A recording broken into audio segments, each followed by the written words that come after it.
I think, well, certainly some of the challenges are making sure the characters, first making them fun. Making them fun is actually easy, but then making it balanced so everybody's actually fair is definitely a bigger challenge. So you want moves that are from all of the characters' games that make you feel like, oh, I'm definitely playing Kratos, I'm definitely playing Jack and Daxter, this kind of stuff, but then trying to make them evenly balanced as far as actual gameplay goes is a much bigger challenge. So that's probably the hardest part.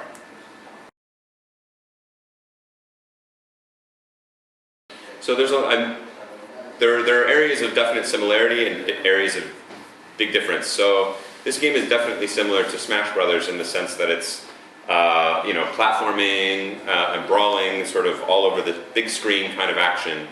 But the mechanics, so the way the characters react and the way they get hit, and the details of the game are much closer to like a Street Fighter. The details, I'd say it's closer to a Street Fighter, but broad picture, it's more like a Smash Brothers where you're all flying around the screen.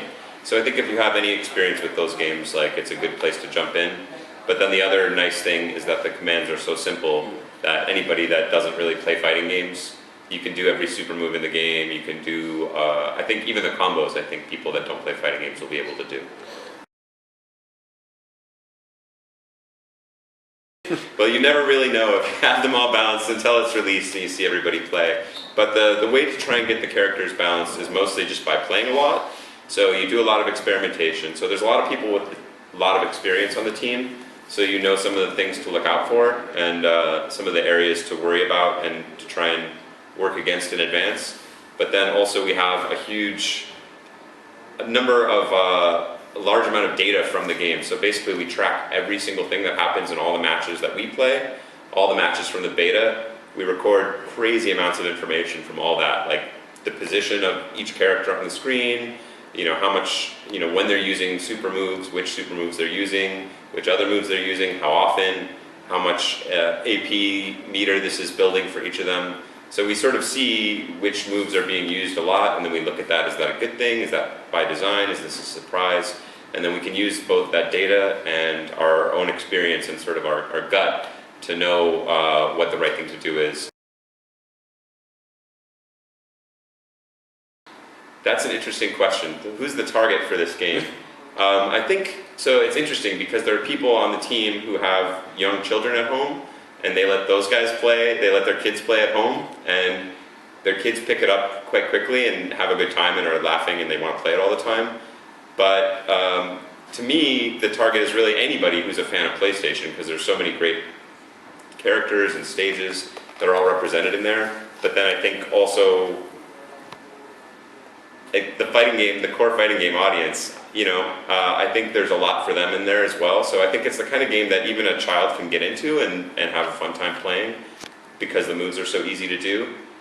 But I think in terms of the long term, I think there's going to be a lot of players who are quite serious about this game, playing it for hopefully many years.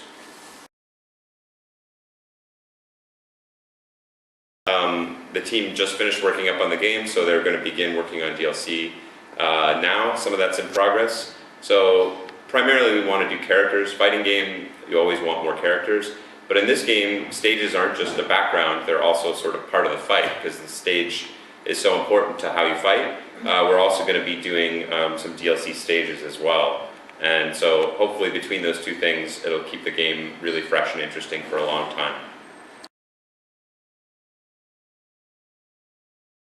Why should you buy PlayStation All-Stars Battle Royale? Well, if you like fun, that's a good reason to buy it. But it's a great kind of game. For me, I think back about like sitting with my friends at school and like you want to find a game you can all play together. It's a really great game to just play with your friends. And unlike a lot of other fighting games, it's really easy to get into for the first time. So even people that don't have a lot of fighting skills can jump in and have a good time. And it's the kind of game that leaves you feeling a happy feeling, but then you want to play again. So when I started playing this game, I now play way too much of it, and I'm always trying to find more matches with my friends. So I think it's a really fun game for really anybody to get into, whether you like fighting games or not. Just a good game to bring friends together, have a good time, and you can play really anywhere, whether you're online, by yourself, on your Vita. It's really flexible. and we have that great cross-buy as well. So if you buy the game on PlayStation 3, you get the Vita version at no cost. So I think it's a really great value as well.